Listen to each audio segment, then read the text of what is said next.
चलिए अब हम लोग सीखेंगे संख्या रेखा की सहायता से परिमेय संख्याओं का घटाना। क्या सीखेंगे? संख्या रेखा की सहायता से परिमेय संख्याओं का घटाना। ठीक, यहाँ पे 3/7 8/7 दे दिया। ठीक है, सबसे पहले हमें इसको हल करना पड़ेगा।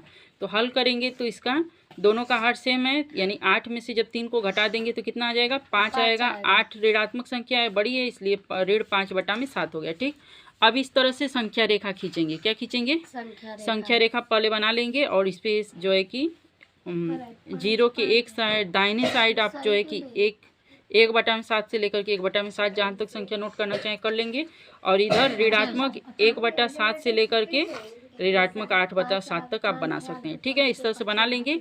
अब सबसे पहले अब विस्थापन कितना है? धनात्मक संख्या 3/7। तो सबसे पहले हम लोग यहाँ से उठ करके कहाँ चलेंगे? 3 पे जाएंगे। धनात्मक 1 2 3, तो कहाँ आ गए? 3 पर आ गए। 3 पर आ गए तो बता देंगे कि कितना अंक हमने विस्थापन किया? 3 अंक। कितना विस्थापन? 3 अंक। अब हमें यहाँ से जो है कि कितना चलना है? ऋण 8/7 चलना है। तो 1 2 3 4 5 6 7, कितना अंक चलना था? 8। तो ये हो गया आपका 8। तो अब हम यहाँ से चल देंगे, तो जिधर जा रहे हैं उधर का तीर इस तरह से लगाएंगे। ठीक है, अब हम लोग कहाँ आ गए? आपके ऋण 5/7 पे आ गए। कहाँ आ गए?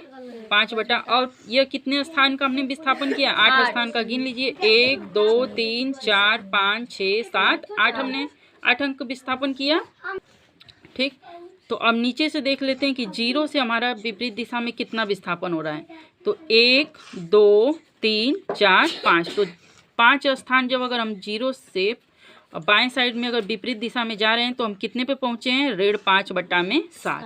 बहुत सिंपल है, जैसे पूर्णांक का करते थे वैसे ही परिमेय संख्या का भी कर लेंगे। समझ में आया? अब नेक्स्ट सवाल देखिए, यहाँ पे दिया है ऋण 4/6 और ऋण 3/4 है कोष्टक में। ठीक है, अब इसे हल करना पड़ेगा। सबसे पहले तो इनका हर बराबर नहीं है। क्या नहीं है? हर बराबर नहीं है। तो जब 4 और 6 का हम हर बराबर करते हैं तो 12 आता है। कितना आता है? 12 आता है।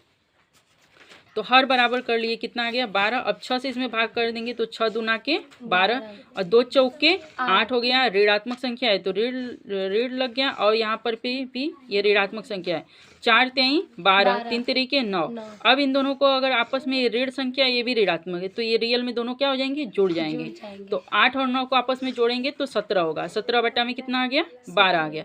अब इसी 17 में हम 12 और इसका विस्थापन करेंगे, न कि इस संख्या का। किसका करेंगे? ऋण 8 ऋण 9, मतलब ऋण 8/12 ऋण 9/12 का, और ऋण 17/12 का विस्थापन देखेंगे। ठीक है, तो सबसे पहले हम लोग इस तरह से एक संख्या रेखा बनाएंगे। चूंकि हमें जो है कि ऋण 17/12 तक जाना है, इसलिए हमने 0 पॉइंट यहाँ पे रखा, और आपका इधर जो है कि क्या कर दिया, इतना मतलब ऋणात्मक संख्या के लिए इतना ज़्यादा ले लिया, क्योंकि इधर हमारा कोई काम नहीं है। ठीक है, सबसे पहले हमारा विस्थापन ऋण 8 होगा। कितना होगा?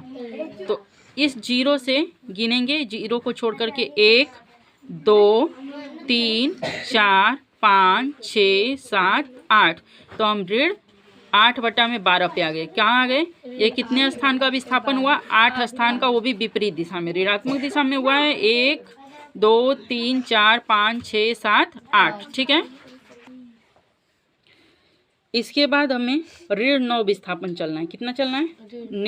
ऋण 9/12 का करना है। ठीक है, तो अब इस ऋण 8 के पॉइंट से छोड़ करके तो 1 2 3 4 5 6 7 8, तो अब हम कितना चलेंगे यहाँ से? 8 1 9, यानी हम ऋण 17/12 पर आ गए। कहाँ आ गए? और जिस दिशा में हम चलेंगे तीर उधर का होना चाहिए, ताकि हमें ये पता चले कि भाई हम किधर से किधर जा रहे हैं। तो अब इसमें कितना विस्थापन हुआ? 9 विस्थापन हुआ। अब अगर इस टोटल को हम लोग देखेंगे, इस 0 से लेकर के, तो हम कहाँ पहुँचे हैं विस्थापित करके? आपका ऋण 17/12 पे आ गए। कहाँ आ गए? ऋण 17/12। तो 17 जो है कि स्थान हमने क्या किया? विपरीत दिशा में जब हम चल रहे हैं तो ऋण 17/12 पर आ रहे हैं। तो यही हमारा क्या है? संख्या रेखा पर घटाना है। क्या है? संख्या रेखा पर घटाना है। समझ में आ गया? ठीक है, तो अब आप करके दिखाइए।